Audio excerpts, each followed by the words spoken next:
I came to North America when I was 17, just by myself. And I had like a few $1,000s in traveler's checks, back when traveler's checks were a thing, in Canadian dollars. I landed in Montreal. I have some family in Canada, and my mom's uncle lived in Montreal, but we didn't even know his phone number, so I landed in Montreal, and my mom says, I just got a letter back from my uncle, and he's in Minnesota or something. So I'm like, oh, okay, I don't know what to do now. So I just stayed in a youth hostel and bought a bus ticket across Canada, and I worked in various odd jobs and stuff. I worked on my mom's cousin's wheat farm in Saskatchewan for 6 weeks. That's where I had my 18th birthday, actually. I worked in the lumber mill, chainsawed logs, and did various odd jobs.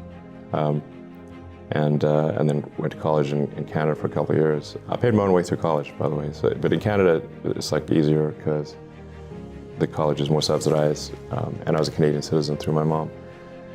And I got some scholarships and loans and stuff, and then I applied to the University of Pennsylvania, and didn't think I'd be able to go because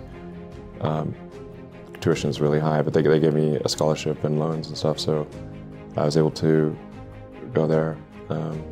I graduated with about $100,000 in student debt, and I was going to do grad studies at Stanford, and decided to put that on hold to try starting an internet company. I tried to get a job at Netscape, but they didn't. I'd send my resume and didn't get any response. So I was like, okay, I guess I can't get a job there are only a few internet companies and can get a job at any of them. So I was like, I guess I want to do something on the internet, I got to start my own company. But I ended up writing the first maps and directions on the internet. I wrote it personally, maps, directions, yellow pages, white pages, on a puny computer, with hardly any, so you had to be the code had to be super tight. I even have some patents on maps and directions and yellow pages and white pages and stuff from ages ago. They're lapsed now, but that company ended up getting bought by Compaq for about $300 million, and I own 7% of the company, so I got $20 million from that. Put most of it into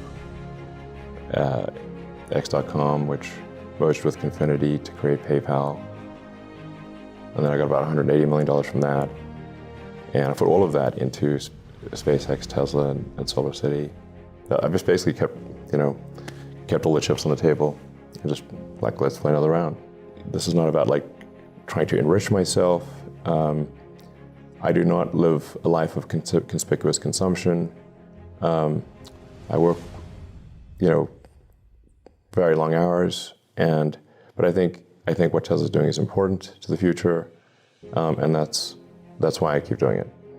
And I think it's something that I think is Tesla increases the probability that the future will be good for humanity, and then for SpaceX. I think it's important that we take the actions, that we become a spacefaring civilization and a multi-planet species. This is an exciting, inspiring future.